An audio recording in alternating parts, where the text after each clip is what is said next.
మరి ఇది వరకు వాక్యం నిమిత్తమై ప్రార్థన చేశారు కనుక కొన్ని నిమిషములు దేవుని యొక్క విలువైనటువంటి మాటలు మనం అందరం కలిసి జాగ్రత్తగా విందామండి. కొన్ని నిమిషములు దేవుని యొక్క ఉన్నతమైనటువంటి మాటలు జాగ్రత్తగా విందాం. జాగ్రత్తగా మనం విందాం. మార్కు సువార్త 4వ అధ్యాయము 24వ వచనం ఒక్కసారి చదవండి. మరియు ఆయన మీరు ఏమి వినుచున్నారో జాగ్రత్తగా చూచుకొనుడి అనుందా, జాగ్రత్తగా వినుడి అనుందా? చూచుకొనుడి అని అన్నాడండి. మీరు ఏమి వినుచున్నారో జాగ్రత్తగా చూసుకొనండి అని చెప్తున్నాడు. చూచుకోండి ఎందుకు చెప్తున్నాడు? మీరు వినాలి, అక్కడ ఏముందో చూసుకోవాలి అని చెప్తున్నాడు. అసలు ఎందుకు చూసుకోవాలి అని దేవుణ్ణి అడిగితే ఆయన చెప్తున్నాడు. 1 యోహాను గారు రాసినటువంటి పత్రికలో చెప్తున్నాడు చూడండి. అసలు వాక్యాన్ని జాగ్రత్తగా ఎందుకు చూసుకోవాలి ప్రభువా అని ఆయన అడిగితే యోహాను గారు తెలియజేస్తున్నారు మనకు. 4వ అధ్యాయం 1వ వచనం చూడండి. 4వ అధ్యాయము 1వ వచనం చూడండి. ప్రియులారా, అనేకులైన అబద్ధ ప్రవక్తలు లోకములోనికి బయలు వెళ్ళి ఉన్నారు గనుక ప్రతి ఆత్మను నమ్మక ఆయా ఆత్మలు దేవుని సంబంధమైనవో కావో అని పరీక్షించుడి అని చెప్పాడండి. ఎందుకు వాక్యాన్ని జాగ్రత్తగా వినాలి ప్రభువా అని ఆయనను అడిగితే దేవుడు చెప్తున్నాడు, అనేకమైన అబద్ధ ప్రవక్తలు లోకంలోనికి బయలు వెళ్ళి ఉన్నారు కనుక మీ దగ్గరికి వాక్యము చెప్పడానికి లేదా వాక్యాన్ని బోధించడానికి వచ్చిన సేవకులలో ఆయా ఆత్మలు దేవుని సంబంధమైనవో కావో అని మీరు పరీక్షించాలి అని చెప్తున్నాడండి. ఎవరిని పరీక్షించాలంట? ఎవరిని పరీక్షించాలి? వింటున్న మీరు ఎవరిని పరీక్షించాలి? వాక్యాన్ని చెబుతున్న సేవకులను మీరు ఏం చేయాలి? పరీక్షించాలి అని చెప్తున్నాడు. మరి ఈరోజు మనం వాక్యాన్ని పరిశీలిస్తామా? వాక్యాన్ని చెప్పడానికి వస్తున్నటువంటి బోధకులను మనం పరిశీలిస్తామా? మీరు ఆలోచించండి బాగా. మనము ఎంతసేపు ఎవరు ఎలా చెప్తున్నారని అది వినడం మన వరకే మా బాధ్యత, విని మనం వెళ్ళిపోవడమే అని మనం ఇలా ఫిక్స్ అయిపోయి వాక్యాన్ని వింటూ ఉంటాం. ఎవరు ఏది చెప్పినా వింటాం, వెళ్ళిపోతాం. అందరు చెప్పేది బైబిల్లో నుంచే కదా చెప్పేది. కాబట్టి ఎవరు ఏది చెప్పినా వినడం, వెళ్ళిపోవడం, ఇది మాత్రమే మనకు తెలుసు. కానీ దేవుడు అంటున్నాడు, మీరు ఏదైతే వింటున్నారో జాగ్రత్తగా చూసుకోండి అని చెప్తున్నాడు. అనేకమైనటువంటి అబద్ధ బోధకులు లోకంలోనికి బయలు వెళ్ళి ఉన్నారు కాబట్టి ఆయా ఆత్మలు దేవుని సంబంధమైనవో కావో అని మీరేం చేయాలి? పరీక్షించాలి అని చెప్తున్నాడండి. అసలు మేము దేవుని సేవకులను పరీక్షిస్తే తప్పేమిటోనండి? తప్పు అవుతుందేమోనండి. దేవుని సేవకులు ఎలాగో బైబిల్లో నుంచే కదా చెప్తారు. కాబట్టి దైవ సేవకులను పరీక్షించడం అది తప్పు అవుతుందేమోనండి అని ఒకవేళ మీకు అనిపిస్తే ఆ వచనం కూడా చూడండి ఒకసారి. అపోస్తలుల కార్యములు 17వ అధ్యాయము. అపోస్తలుల కార్యములు 17వ అధ్యాయము 11వ వచనం చదవండి. వీరు తెస్సలోనికయలో ఉన్నవారి కంటే ఘనులై ఉండిరి గనుక ఆసక్తితో వాక్యమును అంగీకరించి పౌలును శీలయును చెప్పిన సంగతులు అలాగున్నవో లేవో అని ప్రతి దినమును లేఖనములు ఏం చేయించు వచ్చిరి? పరిశోధించుచు వచ్చిరి. ఎవరు వాక్యం చెప్తుంటే పరిశీలిస్తున్నారు? బెరేయ సంఘస్థులండి వాక్యాన్ని పరిశీలిస్తుంది. ఆ వాక్యాన్ని పరిశీలిస్తున్న ఆ బెరియా సంఘస్థులు ఎవరు వాక్యం చెప్తుంటే పరిశీలిస్తున్నారు? జాగ్రత్తగా చూడండి. పౌలును శీలయును చెప్పు సంగతులు అలా ఉన్నవో లేదో అని పరిశీలించుకుంటున్నారంట. ఇప్పుడు అపోస్తుడైనటువంటి పౌలు గారే వాక్యం చెప్పినప్పుడు ఆ పౌలు గారు చెప్పేవి అలా ఉన్నాయో లేవో అని పరిశీలించినప్పుడు ఇప్పుడు నేను ఎంతటోనండి? వారి కాలి గూటికైనా సరిపోతానా? మరి నేను చెబుతున్నప్పుడు మీరు ఏం చేయాలి? జాగ్రత్తగా వినాలి. విన్న దానిని మీ వాక్యం మీ బైబిల్లో అలా ఉందో లేదో అని మీరేం చేయాలి? గ్రహించాలి, మీరు పరిశీలించాలి అని చెప్తున్నాడు. ఇదంతా ఇప్పుడు నేను ఇప్పుడు మీకు ఎందుకు చెప్తున్నాను అంటే సత్య సువార్త ఎక్కడైతే ప్రకటింపబడతాదో అక్కడ ఎక్కువ జనాలు రావడానికి ఇష్టపడరు ప్రేమని దేవుని వల్ల. మరి ఎక్కడైతే అబద్ధ బోధలు చేస్తారో అక్కడ తండోపతండాలుగా వెళ్ళిపోతారు. అక్కడ వేల మంది ఉంటారు ప్రేమని దేవుని వల్ల. ఎవరు వారు అంటే స్వస్థత బోధకులు ప్రేమని దేవుని వల్ల. స్వస్థత బోధకులలో మళ్ళా స్పెషలిస్ట్ ఉన్నారు. స్వస్థత బోధకులలో మరలా స్పెషలిస్ట్ బోధకులు ఉన్నారు. వారు ఎవరో తెలుసా అండి? పేరు పెట్టి పిలిచే సేవకులు ఉన్నారు. ఇప్పుడు పేరు పెట్టి పిలిచే సేవకుల దగ్గర తక్కువ మంది ఉంటారా, ఎక్కువ మంది ఉంటారా అమ్మా? చాలా మంది ఉంటారు. పేరు పెట్టి పిలిచే బోధకుని దగ్గర 200 300 మంది ఉండరు. ఆయన దగ్గర ఎంతమంది ఉంటారో తెలుసా అండి? మినిమం 6, 7 నుంచి 500 లేదా 1000 మంది దాకా కూడా ఉంటారు. ఇప్పుడు 1000 మందికి ఒక బోధకుడు వాక్యం చెబుతూ స్టేజ్ మీద నుంచి, రాజు ఫలానా రాజు నువ్వు లేచి స్టేజ్ మీదకి రాయా, నీకు కడుపు నొప్పితో నీవు బాధపడుతున్నావు అని చెప్తారా చెప్పరా? పేరు పెట్టి మరి ఫలానా రాజు నువ్వు రా, నువ్వు కడుపు నొప్పితో బాధపడుతున్నావు అంటాడా అనడా? ఇప్పుడు నేను అడుగుతున్నా, మీకు జాగ్రత్తగా సమాధానం చెప్పండి. 1000 మందిలో రాజు అన్న పేరు ఎంతమందికి ఉంటుందో చెప్పండి. ఎంతమందికి ఉంటుందండి? పోనీ ఒక 20 మందికి ఉంటుంది అనుకుందాం. ఒక 1000 మందిలో ఒక 20 మంది రాజులు ఉంటారా ఉండరా? ఉంటారు. పోనీ 20 మంది రాజులలో ఈయన ఏమని పిలిచాడు? కేవలం రాజు, నీ పేరు దేవుడు నాకు చూపిస్తున్నాడు, రాజు నువ్వు రా, నీవు కడుపు నొప్పితో బాధపడుతున్నావు అంటాడు. ఇప్పుడు 20 మంది రాజులు కనీసం వెళ్తారా వెళ్ళరా? ఆ 1000 మందిలో వెళ్తారు. మరి ఇంటి పేరు ఏమైనా చెప్పడం మర్చిపోయాడా దేవుడు? మరి రాజుకు 20 మంది రాజులు ఉన్నారంటే ప్రతి ఒక్కొక్క రాజుకి ఇంటి పేరు ఉంటుందా ఉండదా? మరి ఇంటి పేరుతో ఎందుకు పిలవరండి? ఇంటి పేరుతో ఎందుకు పిలవరు అంటే దేవుడు ఆ ఇంటి పేరు చెప్పడం మర్చిపోయాడా? ఆలోచించండి.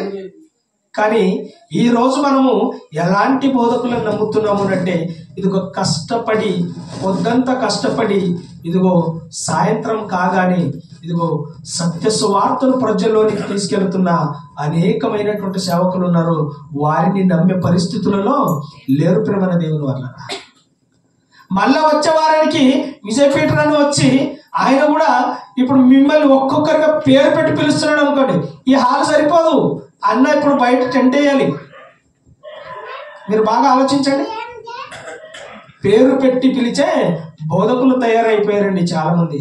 నేను ఎవరి పేరు ఎత్తను, ఎవరి పేరు వాడను, ఎవరిని దూషించాల్సిన అవసరము నాకు లేదు. బైబిల్లో నాకేం చెబుతాదో అది మాత్రమే నేను బోధిస్తాను. మరి నిజంగా స్వస్థతలు అనేవి జరిగాయి కదా, నిజంగా బైబిల్లో అనేకులను స్వస్థపరిచినట్లుగా ఉంది కదా అని మనం బాగా ఆలోచించగలిగితే, యేసుక్రీస్తు వారు చేశారు. యేసుక్రీస్తు వారు స్వస్థతలు చేశారా చేయలేదా? చేశారు కదమ్మా, చేశారు. అపోస్తలులు చేశారా చేయలేదా? చేశారు. ఇప్పుడు మనం ఆలోచించవలసింది ఏంటంటే, అసలు యేసుక్రీస్తు వారు స్వస్థతలు ఎందుకు చేశారో ఆలోచించాలి. ఆ తర్వాత యేసుక్రీస్తు వారు పరలోకానికి వెళ్ళిపోయిన తర్వాత తన శిష్యులు ఎందుకు స్వస్థతలు చేశారో మనం తెలుసుకోవాలి. తెలుసుకుంటే మనకు అర్థమవుతుంది ఇప్పుడు మనము జీవిస్తున్నటువంటి ఈ కాలంలో స్వస్థతలు అనేవి ఎలా జరుగుతాయి అనేది ఇప్పుడు మనకు అర్థం కావాలి. పోనీ ఇప్పుడు యేసుక్రీస్తు వారు స్వస్థతలు ఎందుకు చేశారో ఒక మాట చూద్దాం. యోహాను సువార్త చూడండి. యోహాను సువార్త 11వ అధ్యాయము. యోహాను సువార్త 11వ అధ్యాయము 42వ వచనం చూడండి. నీవు ఎల్లప్పుడూ నా మనవి వినుచున్నావని నేను ఎరుగుదును, గాని నీవు నన్ను పంపితివని. ఇక్కడ కొంచెం ఆగుదాం. ఎవరితో మాట్లాడుతున్నారు అమ్మా? గమనించాలి మీరు. ఎవరితో మాట్లాడుతున్నారు ఇప్పుడు? యేసుక్రీస్తు వారు తండ్రి అయిన దేవునితో మాట్లాడుతున్నాడండి. నీవు ఎల్లప్పుడూ నా మనవి వినుచున్నావని నేను ఎరుగుదును, గాని నీవు నన్ను పంపితివని చుట్టూ ఉన్న ఈ జనులు, కొంచెం గట్టిగా చదవండి, ఈ జన సమూహము నమ్మునట్లు వారి నిమిత్తమై ఈ మాట చెప్పి తినను. అసలు ఏ మాట చెప్పాడైనా? ఇప్పుడు మనం అది ఆలోచించాలి. అసలు యేసుక్రీస్తు వారు తండ్రి అయిన దేవునితో మాట్లాడుతున్నాడు. ఏమని మాట్లాడుతున్నాడంటే, నీవు ఎల్లప్పుడూ నా మనవి వింటున్నావు, అది నాకు తెలుసు, కానీ ఈ జనులు నన్ను నీవు పంపావన్న సంగతి వీరు ఏం చేయట్లేదు, నమ్మట్లేదు. నీవు నన్ను పరలోకం నుండి పంపావన్న సంగతి వీరెవరు కూడా గ్రహించట్లేదు. కాబట్టి ఇప్పుడు వీరందరూ నమ్మునట్లు ఈ మాట నేను పలికి తిని అంటున్నాడు. ఏ మాట పలికాడు ఆయన ఇంతకు? లాజరు బయటికి రా అని అన్నాడు. లాజరు అప్పటికి చనిపోయి ఎన్ని రోజులైందమ్మా? 4 రోజులైందండి. సమాధిలో ఉన్నాడు లాజరు. సమాధిలో ఉన్న లాజరుని యేసుక్రీస్తు వారు ఎలా పిలుస్తున్నారు? లాజరు బయటికి రా అని అన్నాడు. వెంటనే లాజరు సమాధిలో నుంచి బయటికి వచ్చాడు. ప్రేమన దేవుని వల్ల ఇక్కడ మీరు గమనించవలసిన విషయం ఏంటి? అసలు యేసుక్రీస్తు వారు ఇప్పుడు ఇక్కడ చనిపోయిన లాజరుని ఎందుకు లేపాడు? జనులు ఏమని నమ్మట్లేదు ఈ క్రీస్తుని? ఈయన దేవుని కుమారుడు అంటే నమ్మట్లేదు. ఈయన స్వయాన దేవుడు పంపగా వచ్చిన ఆయన కుమారుడు అంటే నమ్మట్లేదు. కాబట్టి అప్పుడు ఆ కార్యాన్ని ఆయన చేయవలసి వచ్చిందండి. ఇప్పుడు చనిపోయిన లాజరును లేపినటువంటి యేసుక్రీస్తు వారిని ఇప్పుడు సమాజము ఎలా ఆలోచిస్తుందో చెప్పండి? ఈయననేమో దేవుని కుమారుణ్ణి, నన్ను పంపగా నేను వచ్చాను, నా తండ్రి నన్ను పంపగా నేను వచ్చానని ఈయన చెప్పుకుంటూ తిరుగుతున్నాడు. కానీ ఎవరు నమ్మట్లేదు. మరి నమ్మాలి అంటే ఇప్పుడు ఏం చేయాలి? ఆయన ఒక అద్భుత కార్యాన్ని చేయాలి. ఇప్పుడు చేసిన తర్వాత, చనిపోయిన ఒక వ్యక్తిని లేపిన తర్వాత, ఇప్పుడు అక్కడ చుట్టూ ఉన్న జనాలందరూ ఏమని ఆయన గురించి మాట్లాడుకుంటారు చెప్పండి? ఏమని మాట్లాడుకుంటారు? ఈయన ఏదో సాధారణమైన మనిషి అనుకున్నాం కదా, ఈయన మరియా కుమారుడు అనుకున్నాం కదా, కానీ ఒకవేళ ఈయన సాధారణమైన మనిషి అయితే చనిపోయిన వాడు ఎలా లేస్తాడు అని మాట్లాడుకుంటారా? మాట్లాడుకోరా? ఇప్పుడు ఏమని నమ్మే అవకాశం ఉంది?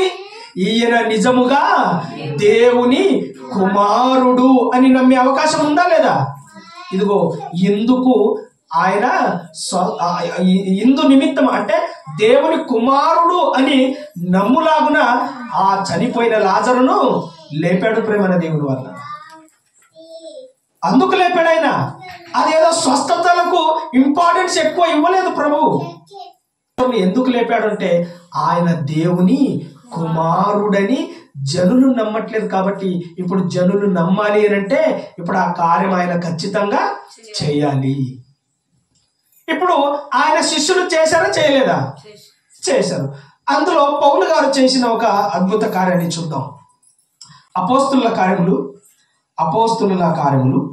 19వ అధ్యాయము 11వ వచనం చదువుదామండి.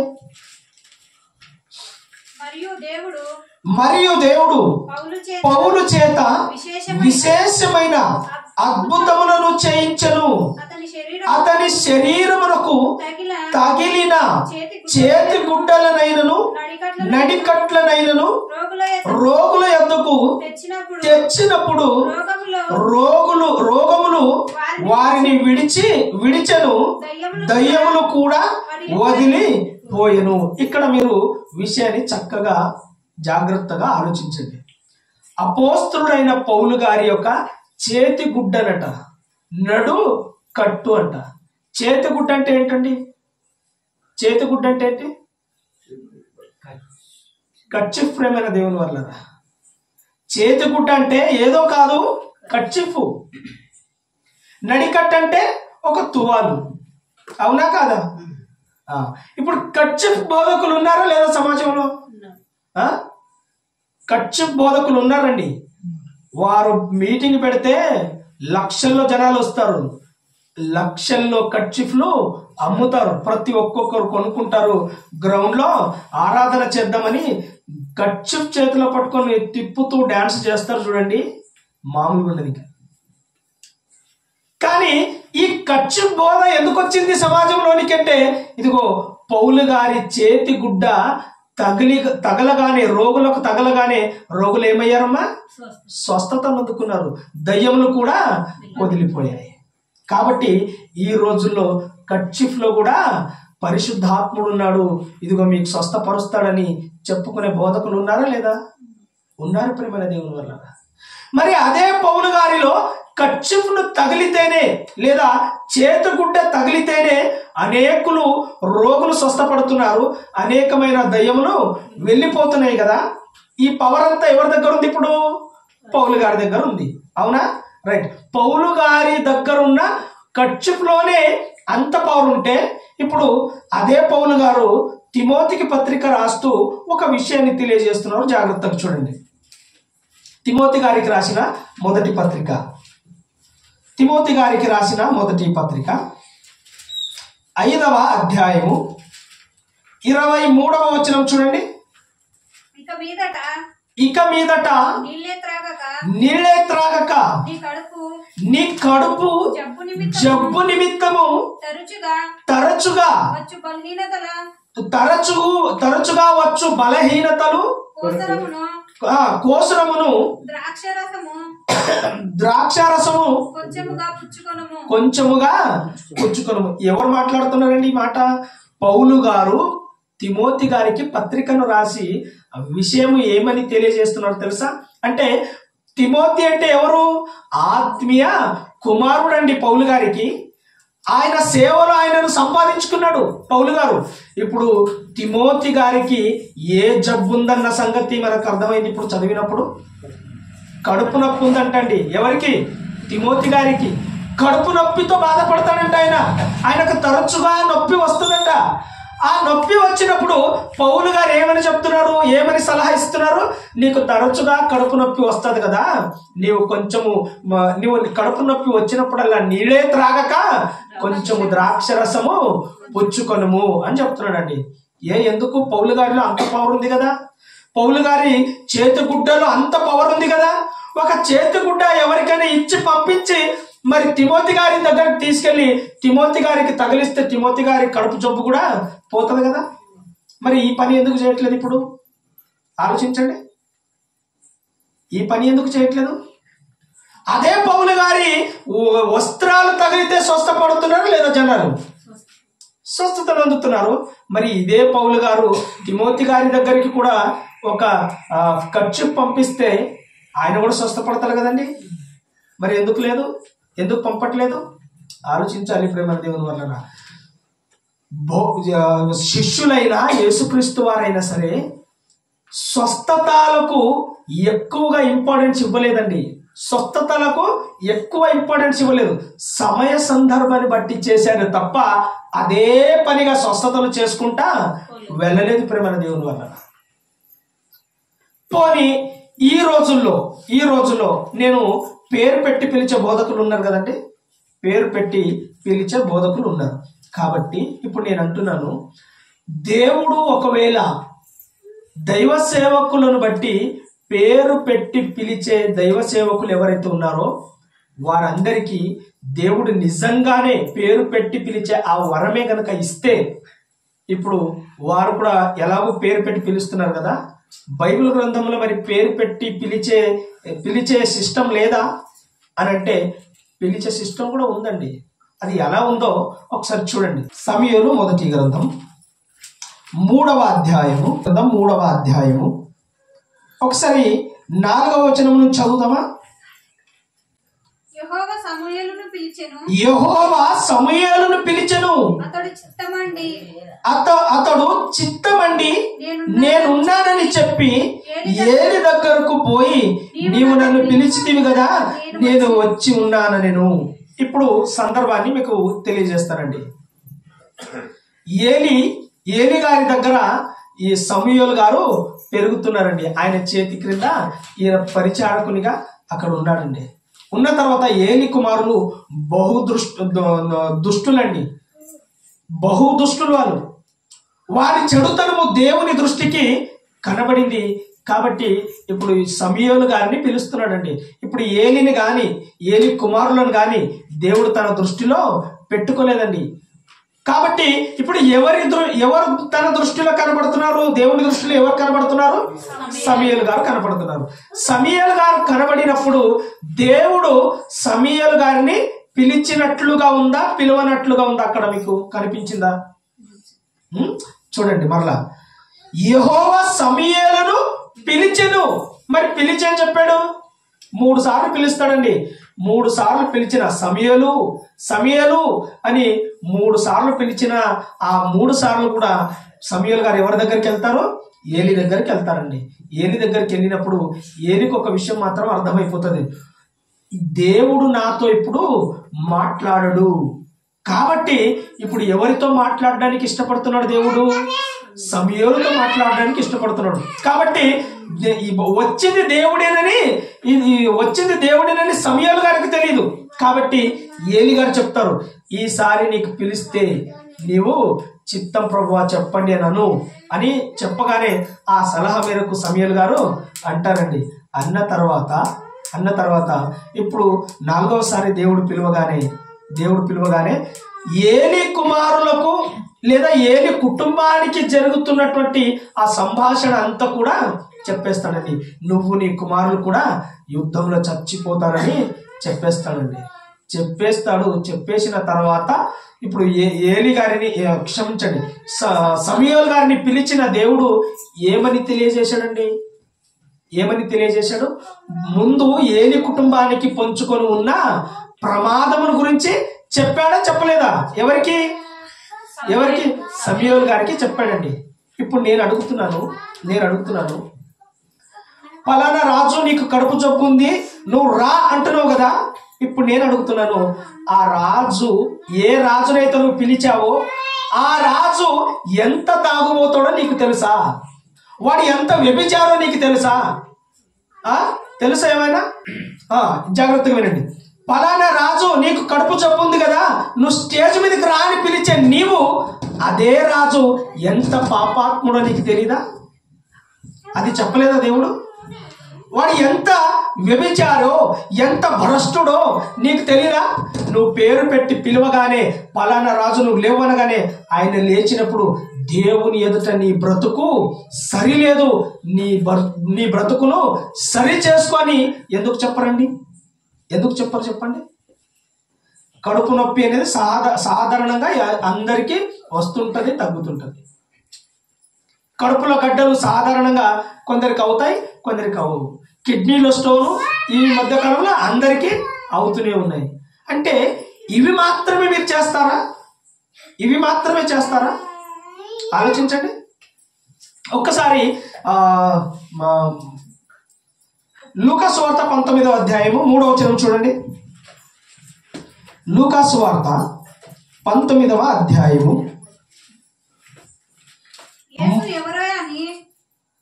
యేసు చూడగోరెను గాని పొట్టివాడైనందున జనులు గుంపు కూడి ఉండుట వలన చూడలేకపోయెను. అప్పుడు యేసు ఆ త్రోవను రానై ఉండెను గనుక అతడు ముందుగా పరిగెత్తి ఆయనను చూచుటకు ఒక మేడి చెట్టు ఎక్కెను. యేసు ఆ చోటికి వచ్చినప్పుడు కన్నులెత్తి చూచి, జక్కయ్య త్వరగా దిగుము, నేడు నేను నీ ఇంట నుండవలసి ఉన్నదని అతనితో చెప్పగా అతడు త్వరగా దిగి సంతోషముతో ఆయనను చేర్చుకొనెను. చూడండి అసలు జక్కయ్య నీవు త్వరగా దిగి రమ్మనగానే దిగి రాగానే ఆయన తీసుకొని ఇంట్లోనికి వెళ్ళాడని అనుకోకండి. అది వరకు ఆయన ఏం చేశాడో అదంతా పంచిపెట్టాడండి. అంటే దాని అర్థం ఏంటి? ప్రభువు నా ఇంటిలోనికంటే ఆయన కట్టుకున్న 4 గోడల మధ్యలోనికి కాదు, ప్రభువు నా ఇంటిలో అడుగు పెట్టాలంటే నాలో పాపం ఉండడానికి వీలు లేదు. నేను ఎంతమంది దగ్గర ఎంత దోచుకున్నానో అదంతా కూడా నా దగ్గర ఉండడానికి వీల్లేదు. నేను ఎంత సంపాదించానో నా సంపదన కంటే ఘనుడైనటువంటి నా ప్రభువు ఆయన నా ఇంటిలోనికి రావాలి అనంటే ఆయనకు తగిన అర్హత నాకు ఉండాలి. అంటే నేను నా హృదయంలో ఆయనకు స్థానం ఇవ్వాలనుకున్నాడు. కాబట్టి ఇదిగో జక్కయ్యను పేరు పెట్టి పిలవగానే ఏం వదిలిపెట్టాడండి? తన పాపపు జీవితాన్ని వదిలిపెట్టేశాడండి. తన పాపపు జీవితాన్ని వదిలిపెట్టేశాడు. మరి ఈ రోజు పేరు పెట్టి పిలవగానే వారి పాపపు జీవితాన్ని వదులుతున్నారా, లేక వారి సమస్యల గురించి చెప్తున్నారా? మరి ఫలానా పేరు పిలవగానే వారి ఎంతటి పాపలు కూడా చెప్పాలి కదా, వారు జీవిస్తున్న విధానం కూడా చెప్పాలి కదా. మరి అలా ఎందుకు చెప్పట్లేదండి? ఎందుకు చెప్పట్లేదు ఆలోచించండి ఒక్కసారి. చెప్పాలి కదా అలా కూడా. పోనీ అలా జరుగుతున్నాయండి స్వస్థతలు, ఎందుకు జరగవు, మీరు ఎందుకు స్వస్థతలు జరుగుతలేవు అని అంటున్నారు అని అంటే, బైబుల్లో యేసుక్రీస్తు వారు ఎలా స్వస్థతలు చేశారో అలా చేయాలి.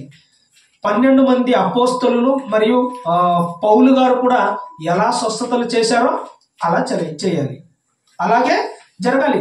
మనం బైబుల్ని దాటి మనం చేయడానికి వీలు లేదు ప్రేమన్న దేవుడు. మరి ప్రభు ఎలా చేశారు ఇంతకీ ఒకసారి చూడండి. మార్కు సువార్త 2వ అధ్యాయము, మార్కు సువార్త 2వ అధ్యాయము ఏం చదవండి ఒకసారి.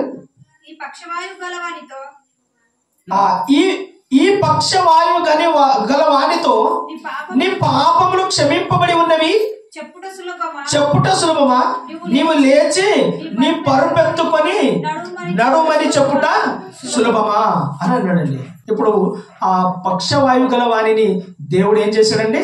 స్వస్థపరిచాడు. స్వస్థపరిచిన తర్వాత అక్కడ శాస్త్రులు కొందరు ఉన్నారు, వారు తమ మనసులో ఆలోచించుకుంటున్నారు. తమ మనసులో ఆలోచించుకుంటున్నప్పుడు వారి హృదయ రహస్యాన్ని కూడా ఎరిగిన దేవుడు, మీరు ఇలా ఎందుకు ఆలోచిస్తున్నారు, మీరు ఇలా ఎందుకు ఆలోచిస్తున్నారు, అసలు నీ పాపము క్షమింపబడినవి అని చెప్పుట సులభమా, నీవు లేచి నువ్వు పరిపెత్తుకొని నడుమనడం సులభమా అని అన్నాడండి. ఇక్కడ మీకు నేను ఏం చెప్పదలుచుకున్నాను అంటే, యేసుక్రీస్తు వారు స్వస్థపరిచిన తర్వాత ఏమన్నారండి? ఏమన్నారు? నీ పాపములు క్షమింపబడి ఉన్నవి, నీ పరుపెత్తుకొని నువ్వు నడువు అని అన్నాడు. వెంటనే ఆయన స్వస్థ పొందుకొని ఆయన పరుపెత్తుకొని పోయాడా, అక్కడే ఉన్నాడా? లేక ప్రభు ఏమైనా కొంచెం నడువు ప్రాక్టీస్ చేయి ఎలా ఉంది అని అడిగారా? అలాగా లేదు. మరి నేటి బోధకులు స్వస్థత చేస్తున్నప్పుడు వారి దగ్గర ఎవరైతే స్వస్థ పొందుకుంటారో వారి దగ్గరికి మైక్ తీసుకెళ్ళి వారి నోటి దగ్గర పెట్టి, మీరు టీవీలో ఒక అడ్వర్టైజ్మెంట్ చూసారమ్మా? ఒక అడ్వర్టైజ్మెంట్ ఎలా ఉంటుందంటే, 2 తలుపులు దడల్మని తెరుచుకుంటాయి, తెరుచుకోగానే అందులో నుంచి సమంత వస్తుంది, మీ టూత్ పేస్ట్లో ఉప్పు ఉందా అని అడుగుతుంది. అవునా కదా? అలాగే తయారయ్యారు ఇప్పుడు బోధకులు. ఎలా స్వస్థత ఎవరికైతే కడుపు నొప్పి తగ్గిపోయిందో లేదా కిడ్నీలో స్టోన్ తగ్గిపోయిందో వారి దగ్గరికి మైక్ తీసుకెళ్ళడం, మీకు ఎలా ఉంది ఇప్పుడు అని అంటాడు. తగ్గింది సార్, ఇప్పుడు ప్రార్థన చేశారు కదా, తగ్గింది అంటాడు. అదే కుంటివాడు వచ్చాడు అనుకోండి, ఇప్పుడు వాడిని బలవంతంగా నడిపిస్తారండి. బలవంతంగా నడిపిస్తారు, ప్రార్థన చేసి బలవంతంగా నడిపిస్తారు. ఎలా నడిపిస్తారో తెలుసా? ఇప్పుడు నువ్వు లేవు అంటే ఇప్పుడు ఆయన మెల్లగా లేవడానికి ప్రయత్నం చేస్తాడు. నేను అడుగుతున్నాను, దేవుడు స్వస్థపరిస్తే సగము స్వస్థపరిచి సగం వదిలేస్తాడా? అమ్మా మీరు ఆలోచించండి బాగా. దేవుడే కనుక స్వస్థపరిస్తే ఆ వ్యక్తి ఏమైపోవాలి? దిగ్గున లేచి మనిషి ఎలా ఉన్నాడో అలా అయిపోవాలి. మరి అలా అవ్వట్లేదు. మరి మైక్ తీసుకొని ఏం చెప్తున్నారు? ఇప్పుడు ఎలా ఉంది అంటే వాడు మెల్లగా లేచే ప్రయత్నం చేసి అలా 2 అడుగులు ముందుకు నడుస్తున్నాడు. దేవునికి మహిమ కలుగును గాక అంటున్నారు. ఇప్పుడు నేను అడుగుతున్నాను, వాడు పూర్తిగా స్వస్థత నొందాడా? లేదే. మరి మీరు చేస్తున్న కార్యాలు ఏంటి? అద్భుత కార్యాలు కదా, దేవుని పేరిట కదా చేస్తుంది. మరి దేవుని పేరిట చేస్తున్న స్వస్థతలు ఇదిగో దేవుడు చేసినట్లుగా నువ్వు చేయాలి. అపోస్తలులు చేసినట్లుగా నువ్వు చేయాలి. తగ్గిందా లేదా చెక్ చేసుకో. ఇవన్నీ డ్రామాలొద్దు. అందుకే బైబిల్లో దేవుడు చెప్పాడు, అనేకమైన అబద్ధ బోధకులు లోకములోనికి బయలు వెళ్ళి ఉన్నారు గనుక మీరు ప్రతి ఆత్మను నమ్మక ఆయా ఆత్మను దేవుని సంబంధమైనవో కావో అని మీరు పరిశీలించండి అని దేవుని వాక్యం మనకు సెలవిచ్చింది. ప్రేమైన దేవుని వల్ల మరి మీరు ఇంతగానో చెప్తున్నారు సార్, మరి ఎంతో మంది స్వస్థతలు చేస్తున్నారు కదా, టీవీలో చూస్తున్నాం, యూట్యూబ్లో చూస్తున్నాం, ఫేస్బుక్లో చూస్తున్నాం, మరి ఎంతో మంది చేస్తున్నారు కదా, మీరేంటి కాదంటున్నారు అంటే దానికి బైబిల్లో ఒక చక్కని వచనం చూపిస్తాను. దాన్ని చూసైనా మీరు నమ్మాలి. కొరింథీయులకు రాసినటువంటి మొదటి పత్రిక 2వ పత్రిక 11వ అధ్యాయం. 2వ పత్రిక 11వ అధ్యాయము వచనం. ఇది ఆశ్చర్యం కాదు. ఏది ఆశ్చర్యం కాదు? నేటి బోధకులు ఏదైతే స్వస్థతలు చేస్తున్నారే ఆ స్వస్థతలన్నిటినీ మీ మైండ్లోకి తెచ్చుకొని ఆ వచనం చదవండి. ఇది ఆశ్చర్యం కాదు. సాతాను తానే వెలుగుదూత వేషము ధరించుకొనిచున్నాడు గనుక వాని పరిచారకులను నీతి పరిచారకుల వేషము ధరించుకొనుట గొప్ప సంగతి కాదు అని చెప్తున్నాడండి. ఇది ఆశ్చర్యమే కాదు. సాతానట తానే వెలుగుదూత వేషము ధరించుకుంటున్నాడు. మరి వెలుగుదూత అంటే ఎవరండి? ఇంతకీ వెలుగుదూత అంటే ఎవరు? సాతాను ఎలా అవుతాడు వెలుగుదూత? సాతాను తానే వెలుగుదూత వేషం ధరించుకుంటున్నాడంటే అసలు వెలుగుదూత ఎవరు అమ్మా? ఆలోచించారా? ఇలా ఉంటుంది మరి మనం వింటున్నప్పుడు. ఏం విన్నారు ఇందాక? ఆ వచనం మరలా చదవండి, మరలా అడుగుతాను మీకు. ఇది ఆశ్చర్యము కాదు. సాతాను అంటే వాడు ఒక సాతాను అన్నది మీరు గుర్తుపెట్టుకోండి. తానే వెలుగుదూత వేరు, సాతాను వేరు. మరి వెలుగుదూత యొక్క వేషాన్ని ధరిస్తున్నాడంట. అంటే సాతాను ఏం చేస్తున్నాడు? వెలుగుదూత వేషాన్ని ధరించుకుంటున్నాడు. ధరించుకొని వచ్చి వాడు ఏం చేస్తున్నాడు? అనేకమైన సూచక కార్యాలు, అద్భుత కార్యములు చేస్తున్నాడు. మరి దయ్యం కూడా స్వస్థపరుస్తాడా అంటే పరుస్తాడు. స్వస్థపరచాడండి. మోసే ఐగుప్తులో ఏం చేశాడండి? ఎన్నో అద్భుతాలు చేసి చూపించాడు. మరి అక్కడ ఉన్న వాళ్ళు చేసి చూపించలేదా? వారు కూడా చేసి చూపించారు. మరి ఇప్పుడు ఇక్కడ జరుగుతున్న ఇప్పుడు మనం అనేకమైన బోధకులు చేస్తున్న స్వస్థత కార్యాలు అవి నిజమే అనుకుంటారా? అవి నిజము కాదు ప్రేమైన దేవుని వల్ల. ఇదిగో తానే వెలుగుదూత వేషము ధరించుకొని వచ్చి ఇదిగో వాడు మోసగిస్తున్నాడు మనలందరినీ. వాని పరిచారకులు అంటే మీరు అన్నట్టు ఇప్పుడు పాస్టర్లు. వాని పరిచారకులు ఏ వేషాన్ని? నీతి పరిచారకుల వేషం. ఇప్పుడు స్వస్థత పరిచే సేవకుడు అంటే మీకు బాగా నీతివంతునిగా కనిపిస్తాడా? లేక కష్టపడి సత్య సువార్తను మీకు ప్రకటించే విజయ్ పీటర్ అన్న అంటే మీకు సత్యవంతుడు కనిపిస్తాడో చెప్పండి. అమ్మా, వేల మందిని వాక్యం చెప్పి అనేకులను స్వస్థపరిచే ఆ సేవకుడు మీకు నీతివంతునిగా కనిపిస్తాడా? లేక కేవలం మిమ్మల్ని వాక్యం చెప్పి సత్య మార్గంలో నడిపిస్తున్నటువంటి విజయ్ పీటర్ అన్న మీకు సత్యవంతునిగా కనిపిస్తాడా? నీతివంతునిగా కనిపిస్తాడా?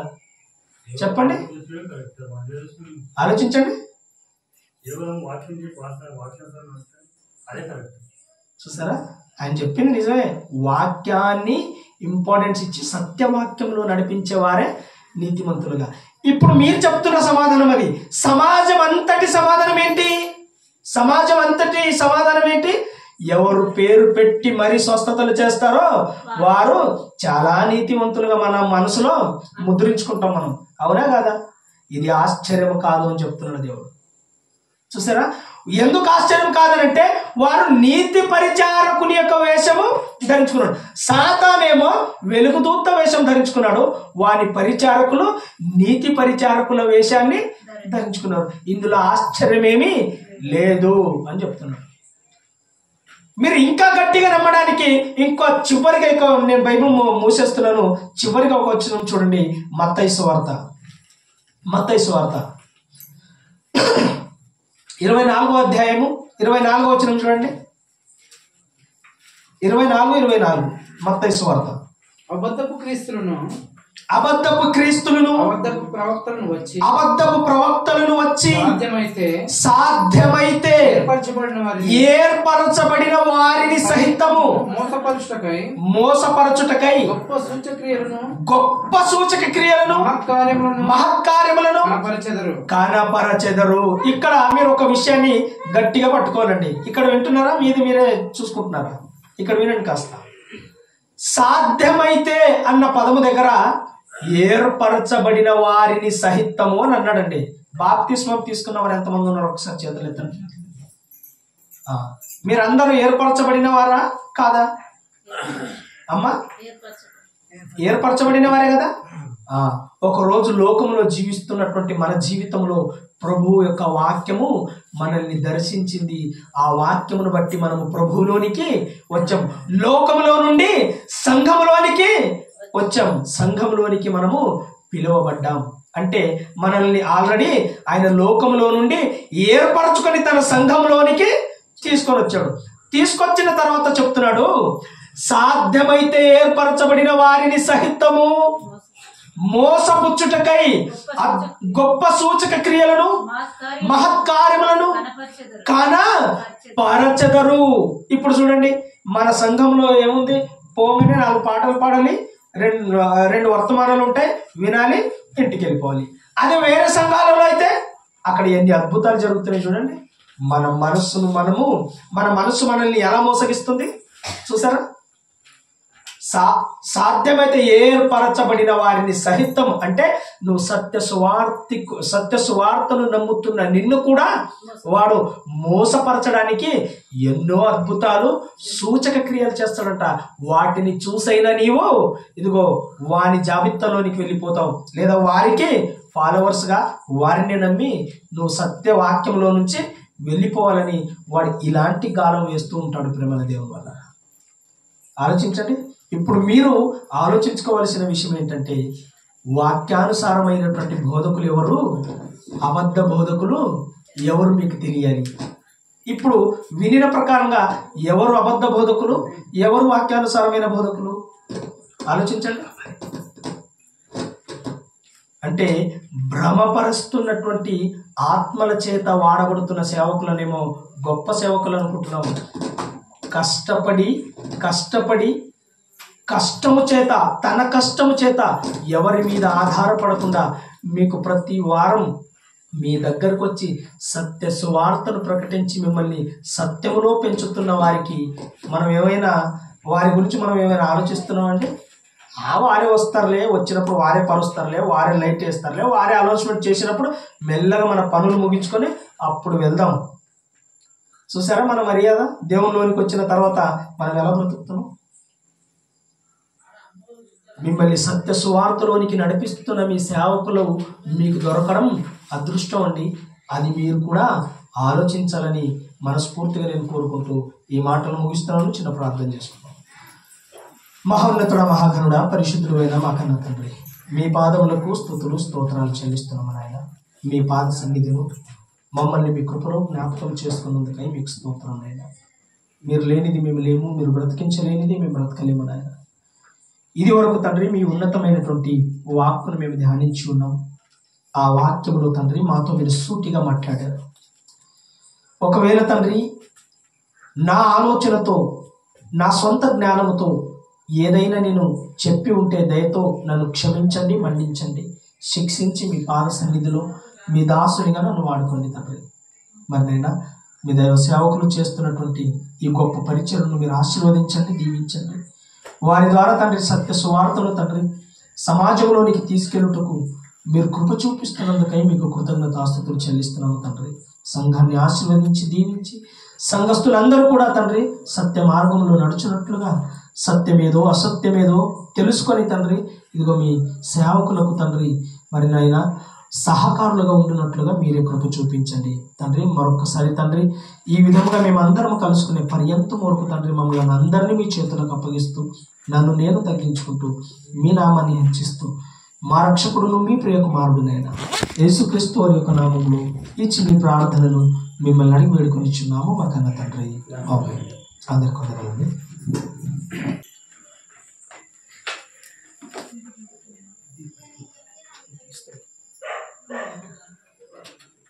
మరి నిజంగా అండి చక్కగా వర్తమానం చెప్పారు, చక్కటి మాటలు వినిపించారు. ఎంతసేపు అండి ఒక 2 మాటలు చెప్పేసి నేను ముగించేస్తాను. మన టైము 10 గంటల్లో ముగించేస్తాం, 10 గంటల్లో ముగించుకుంటాం. ఒక 5 నిమిషాల్లో నేను ముగించేస్తాను. మొదటిగా రాజు గారు చెప్పింది ఏంటి? ఒకసారి పెట్టండి. సల్మాన్ రాజు గారు చెప్పిన వాక్యం ఏంటి? దేవుడు లేడని బుద్ధిహీనులు అంటే భయాన్ని భక్తి అనేది కదా. భక్తిహీనులు ఏమంటారన్నా అంటే ఈ రోజుల్లో దేవుని వాక్యం విన్న తర్వాత ఎందుకు మనుషులు దేవుణ్ణిలో నిలబడలేకపోతున్నారు, దేవుణ్ణిలో ఉండలేకపోతున్నారు అని ఆలోచించినట్లయితే పిల్లలు, ఈ లోకంలో ఒక క్రిస్టమస్ పండుగ వచ్చింది అనుకోండి, క్రైస్తవ భక్తులు ఏం చేస్తున్నారు? అందరు కలిసి క్రీస్తు పుట్టిన దినాన్ని సందర్భాన్ని బట్టి అందరు ఏం చేశారు? కేక్ కట్ చేసుకొని తమ సంతోషాన్ని వ్యక్తపరుచుకున్నారు. అంతేనా? హైందవుల పండుగ వచ్చింది అనుకోండి, ఈరోజు హైందవులంతా కూర్చొని తమ భక్తిని చాటారు. ఒక ముస్లింలు వచ్చారనుకోండి, ఇప్పుడు క్రైస్తవులు ఎందుకు ఈ భక్తులు ఇంతమంది కనిపిస్తున్నారు? ఈ భక్తులు పండుగకు, ఈస్టర్కు, క్రిస్మస్కే కాకుండా గుడ్ ఫ్రైడేకి కనిపిస్తారు, మళ్ళీ మధ్యలో ఎందుకు కనిపించరు?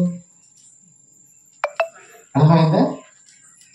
అంటే భక్తులు ఎందుకు దేవుని సన్నిధానం ఉండలేకపోతున్నారు అంటే ఒకటి ఈ చిన్న సీక్రెట్ చెప్తా, మీరు అది తెలుసుకొని మీరు ఆనందించాలి. ఎందుకంటే క్రైస్తవులు ఎందుకు కరెక్ట్ ఉండలేకపోతున్నారు అంటే ఈ లోకం కనిపించిందంత భక్తి భక్తి భక్తి భక్తి భక్తిలో ఉన్నవాడు ఎందుకు దేవుల్లో ఉండలేకపోతున్నాడు? తప్పులు ఎందుకు చేస్తున్నాడు? అబద్ధం మాట్లాడుతున్నాడు? ఇవన్నీ ఎక్స్ట్రా ఏవైనా వ్యభిచారం కానీ దొంగతనం కానీ ఏవైనా ఎందుకు చేస్తున్నాడు అంటే అంత భక్తులే కదా. భక్తులు అంటే ఆదివారం వస్తారు, కూర్చుంటారు, వెళ్ళిపోతారు, మళ్ళీ బయటికి వెళ్ళిన తర్వాత చూడండి ఏం చేస్తారు? అదే మాటలు, అదే పనులు, అదే ఆలోచనలు, ఒకరిని మోసం చేయడం, త్రాగడం, తిరగడం. అంటే వీళ్ళు భక్తులేగా ఆదివారం చర్చికి వెళ్ళారు కదా, మరి వాక్యం చెప్పినట్లు ఎందుకు ఉండలేరు? ఇప్పుడు ఆలోచించారా? అదేవిధంగా హిందువులు కూడా ఎక్కడ వెళ్తున్నారు? తమ గుళ్ళలోకి వెళ్తున్నారు. శనివారమో, గురువారమో, మంగళవారమో వాళ్ళు వెళ్తున్నారు. ఆ ఉన్నంతసేపు వాళ్ళు కూడా తాగుకుంటుంటున్నారు. మళ్ళీ బయటకు వచ్చినాక తింటున్నారు, త్రాగుతున్నారు, అన్ని చేస్తున్నారు. ముస్లింలు కూడా చూడండి, వాళ్ళ పండగలప్పుడు కొద్ది రోజులు ఉంటారు, ఆ తర్వాత మళ్ళీ బయటకు వచ్చి అవే చేస్తుంటారు. మరి వీళ్ళు ఎందుకు ఉండలేరు ఇలా? క్రైస్తవులు ఎందుకు ఉండడం లేదు? హిందువులు ఎందుకు ఉండడం లేదు? ఒక ముస్లిమ్స్ ఎందుకు ఉండలే అంటే హిందువులకు ముస్లింలకు తెలియకున్నా అవసరం లేదు, కానీ క్రైస్తవులకు తెలియాల్సింది ఏంటంటే ఒక మాట చదివి ఉండే ఏప్రిల్ రాసిన పత్రిక 5వ అధ్యాయం, ఏప్రిల్ రాసిన పత్రిక 5వ అధ్యాయం 7వ వచనం చదువుతాం పిల్లలు.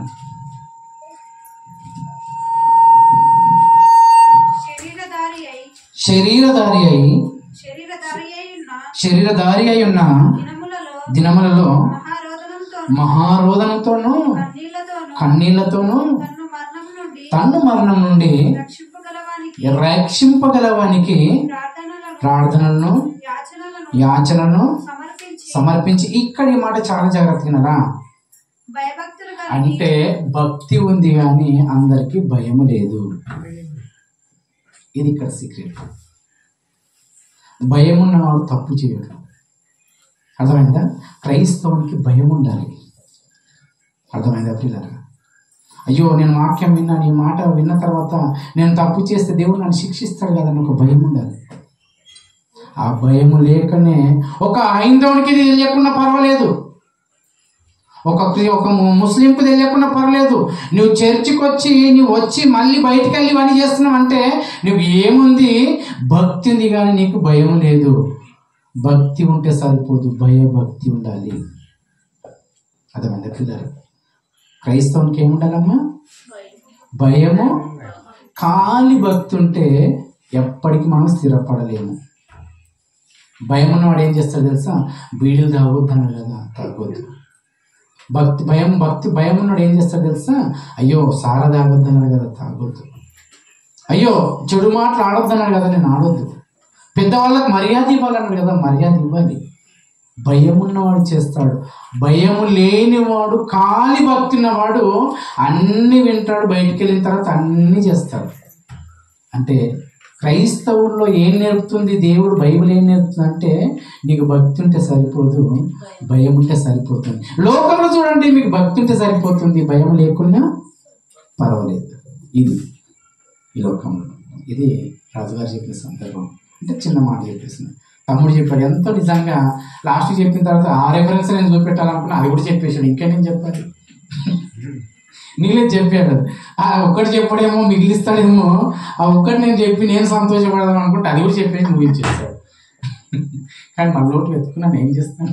ఒక 2 నిమిషాలని చెప్పాలని ఆశ ఉంటుంది కదా. మళ్ళీ వెతుకొని ఏర్పరిచిన వాళ్ళు ఎవరు? ఏర్పరిచిన వారిని సహితము ఏం చేస్తున్నాడంట? ఆ రెఫరెన్స్ చూడండి అమ్మా, మత్తయి సువార్త 24:25. ఏర్పరిచిన వారిని సహితము ఏం చేస్తున్నాడంట? చదవండి వస్తారు, మంచి చదవండి తీసి. అబద్ధ ప్రవక్తలు